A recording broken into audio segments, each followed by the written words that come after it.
ఇది చూస్తే ఎయిర్పోర్ట్ లెక్క కనిపిస్తుంది కదా, బట్ కాదు, ఇది రైల్వే స్టేషన్. లండన్లో కింగ్స్ క్రాస్ రైల్వే స్టేషన్. ఎంత సూపర్ ఉంది కదా. కానీ ఇక్కడ క్రేజీ ఇంకొకటి ఉంది, అది మీకు చూపిస్తా. సో ఇటు పోతే ప్లాట్ఫామ్స్ 9 to 10, కానీ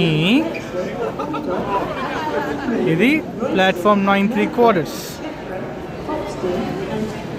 ఐడియా అర్థమైపోయిందా? Harry Potter. సో ఇది చూపిస్తాను యాక్చువల్లీ. ఇది చూసిండ్రా?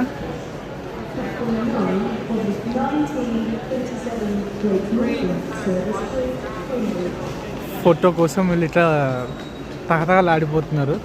ఇప్పుడు చూసినట్టయితే క్యారేజ్ సగం లోపలికి వెళ్ళింది. మీరు హ్యారీ పాటర్ చూసినట్టయితే 9 3/4 లోపల నుంచే వాళ్ళు హాగ్వర్ట్స్ ట్రైనింగ్ ఎక్కడానికి వెళ్తారు. సో అది ఇక్కడే ఉంది చూడండి, ఫొటోస్ దిగుతున్నారు ఇక్కడ జనాలు.